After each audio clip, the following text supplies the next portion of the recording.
Question 7. How did the Peggy Eaton affair lead to John C. Calhoun's becoming of Andrew Jackson's enemy and much more of the outspoken anti-federalist and advocate for the Southern interests?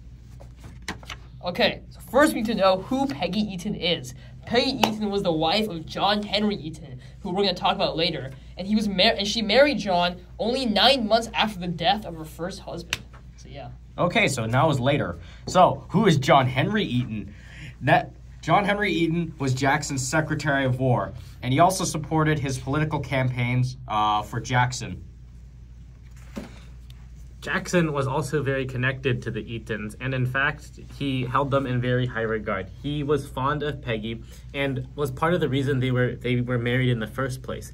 And despite all that, he also supported them in the further scandals that were to come. So who are the Petticoats / Anti-Peggy Coalition? This group was led by Fluoride Calhoun, who is the wife of Vice President John C. Calhoun. They spread rumors about an affair between John and Peggy while Peggy was still married to her first husband. It is likely that these rumors were easily spread because Peggy married so early, right after the first husband's death. Yeah, and now there's a rift. There's a rift. Because some members in the cabinet are supporting the Secretary of State, Martine Van Buren, who's siding with the Eaton family, and other members side with Calhoun. And because of this, a rift grows between the cabinet, and contempt between Jackson and Calhoun grows.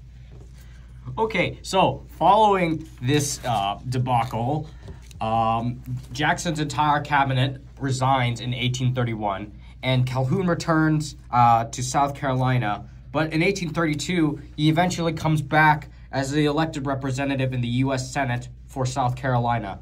His ideas are that of pro-states and pro-slavery.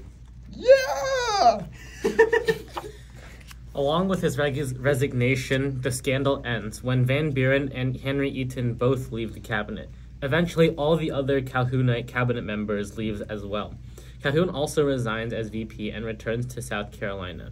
As stated before, he also becomes a senator and supports many anti-federalist and Southern views.